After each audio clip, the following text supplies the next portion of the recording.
Look, I was just going to ask, is there going to be an investigation into the origins of the coronavirus and how it was funded, in particular the funding by EcoHealth, et cetera, et cetera? Not by my organisation, no. So who would be looking at that?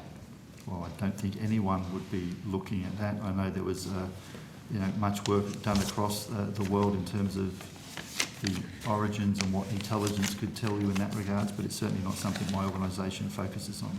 Right, okay. I'll address that to the Minister, because I know when it originally came out, our Foreign Minister at the time called for an investigation into the origins of coronavirus, and it's sort of gone cold. I'm just a bit bemused or perplexed as to why no one seems to be interested in, the outbreak and whether or not it was a gain-of-function issue or just a spontaneous outbreak. Don't you think, given that after 2 years of lockdowns, we should actually try and work out, what caused it so it doesn't happen again? Well, that's a matter for others to make judgments on. From my agency, that's not something I would focus on. So you don't see that as a threat? Well, if there was a threat where a nation was building a virus or an individual was building a virus for politically motivated violence or foreign interference or sabotage, then yes, I would be focused on that. So what about nothing overzealous? Suggests that's the case. Okay, so what about overzealous gain-of-function research scientists who, the mad scientist in the lab type person, and I'm led to believe that gain-of-function happens here in Australia as well.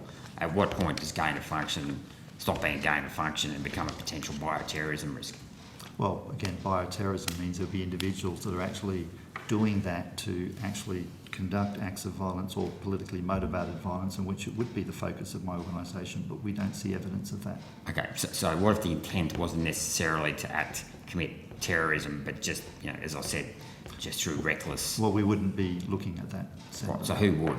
Because it's still a risk. I mean, it's still a serious... Well, I think you'd have to talk to other people who would care about biosecurity and unintended consequences of medical research, but ASIO isn't the answer there. So you don't know which department is responsible for Senator. biosecurity? Don't know. Research. Okay, cheers. Thank you.